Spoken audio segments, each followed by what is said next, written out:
Welcome to Chapter 3 of Sherlock Holmes, The Case of the Silent Sovereign, a 12-part Sherlock Holmes mystery. Get comfortable, close your eyes, and let the story unfold.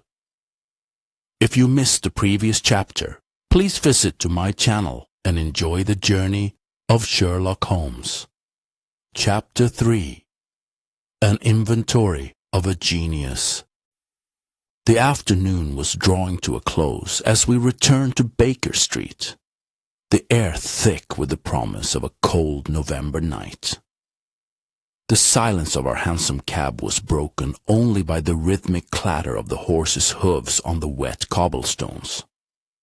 Holmes sat opposite me, his chin sunk upon his chest, his eyes closed. But I knew he was not sleeping. He was deep in thought, sifting through the complex and contradictory evidence we had gathered, his mind a whirlwind of deduction and analysis. We arrived at our lodgings to find that Lady Finch, true to her word, had already dispatched a large wooden crate to us. It was waiting in the center of our living room, a formidable object that promised to consume our evening. With the help of our page, we pried it open, and I confess my heart sank at the sight of its contents. It was filled to the brim with the research notes of the late Lord Alistair Finch. There were dozens of leather-bound journals, hundreds of loose papers covered in his dense, spidery handwriting, and countless diagrams and schematics. It was the life's work of a genius, a mountain of paper that seemed both daunting and impenetrable. "Well, Watson," Holmes said, a note of grim satisfaction in his voice, "we have our work cut out for us. Somewhere in this mountain of paper lies the key to this mystery. We must find it." And so began our inventory of a genius.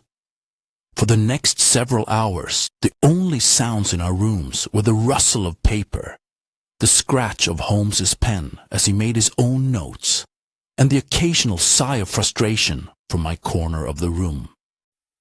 Holmes was in his element.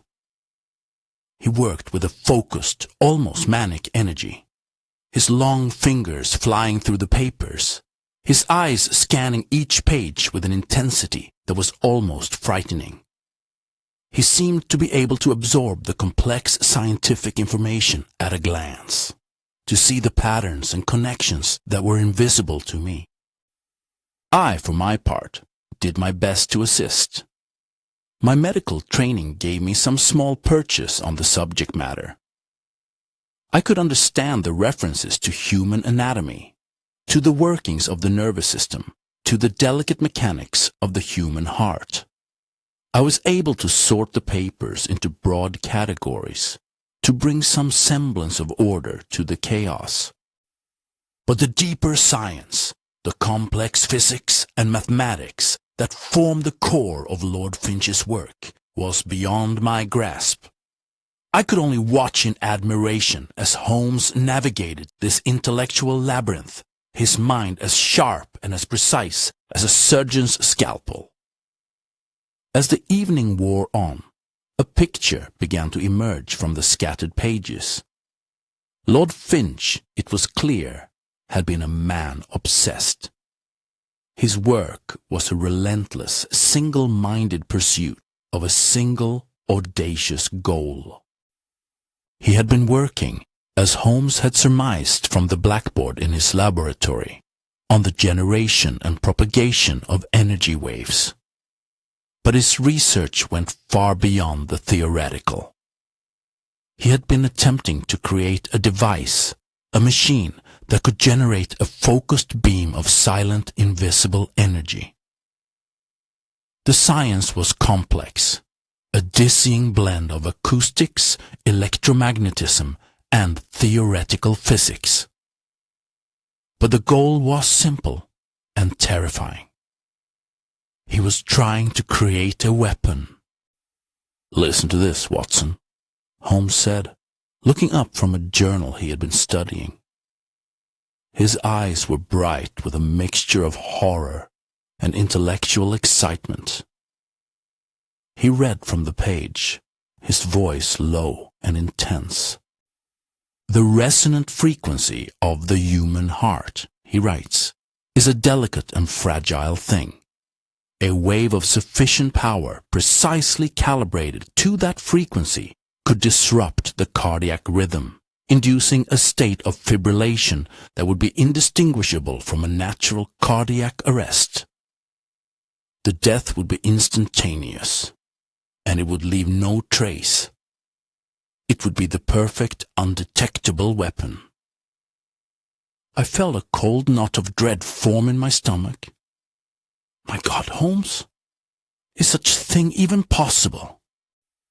"Lord Finch certainly believed it to be," he replied, his gaze returning to the journal. "And he was a man who was not given to flights of fancy. He was on the verge of a breakthrough, Watson. A breakthrough that would have changed the face of warfare, of politics, of human history itself." He continued to read, his voice a low murmur in the quiet room. The journals were filled with the details of his research. There were diagrams of resonant chambers, calculations of energy requirements, notes on the dampening of sound waves. It was a blueprint for a weapon of unimaginable power. And then, as the clock on the mantelpiece struck midnight, we made the crucial discovery. Holmes had been sorting through a pile of loose schematics, his brow furrowed in concentration. Suddenly he stopped, a low exclamation of surprise escaping his lips. "What is it, Holmes?" I asked, leaning forward in my chair. "The plans, Watson," he said, his voice tight with excitement. "The final practical application of his theories. The schematics for the device itself. They are missing." He spread the papers out on the floor, his hands moving with a feverish energy. "Look here. We have the theoretical work. We have the calculations. We have the preliminary experiments. But the final, crucial section, the part that describes how to actually build the machine, it is gone." He stood up and began to pace the room, his mind working at a furious pace. "This changes everything, Watson. This was not a crime of passion. It was not the act of a jealous rival seeking to destroy a man's reputation. This was a calculated act of theft. The killer did not come to take a life. He came to take an idea." He stopped his pacing and turned to me, his eyes blazing. The murder was merely a means to an end. The killer needed Finch's knowledge. He needed the plans for this silent, invisible weapon. And he was willing to kill to get them. The implications of his words were staggering. We were no longer dealing with a simple murder. We were dealing with a conspiracy, a plot that involved the theft of a secret that could topple empires. "But who, Holmes?" I asked, my mind reeling. "Who would have the knowledge to understand Finch's work and the ruthlessness to kill for it?" "That, my dear Watson, is the question that we must now answer," he replied, his voice grim. "The list of suspects has just grown infinitely longer. We are no longer looking for a man with a grudge. We are looking for a man, or a group of men, with the ambition and the resources to build this device and to use it." He walked to the window and stared out at the sleeping city. The fog had thickened, shrouding the world in a blanket of gray. It was a fitting backdrop for the dark and complex mystery that had consumed us. "The killer is not a common criminal, Watson," he said, his voice a low, thoughtful murmur. "He is a man of intellect, of vision. He is a man who understands the power of ideas, and that makes him a far more dangerous adversary than any common thug. He turned from the window, his face set in a mask of grim determination. Lestrade may have his sights set on Silas Thorne. And perhaps he is right. Thorne is a man of science. He would have understood the value of Finch's work. He had the motive of professional jealousy. He is the most logical suspect. He paused, and a flicker of doubt crossed his features. But logic can be a deceptive guide, Watson. It can lead us down a well-trodden path, while the truth lies hidden in the shadows. We must not be blinded by the obvious. He picked up the small brass screw that he had pocketed from the laboratory, rolling it between his thumb and forefinger. It was a tiny, insignificant object, yet I knew that in Holmes's mind it was a clue of profound importance. We have a death with no cause, a locked room with no exit, a missing set of plans for a weapon of unimaginable power, and a strange cryptic symbol that speaks of a hollow sovereignty, he said, his voice a low, intense whisper. And we have this. He held up the screw, his eyes gleaming in the gaslight. A single, tiny piece of brass that does not belong. It is a discordant note, Watson, and I have found that it is often the smallest, most insignificant details that hold the key to the greatest mysteries. He fell silent, his mind already racing ahead, exploring the new and dangerous landscape that had opened up before us. The fire in the hearth had died down to a dull glow, and the room was filled with the long shadows of the night. I knew that sleep would not come easily to me. My mind was filled with the image of the silent, invisible weapon, a creation of pure genius that had been twisted into an instrument of death.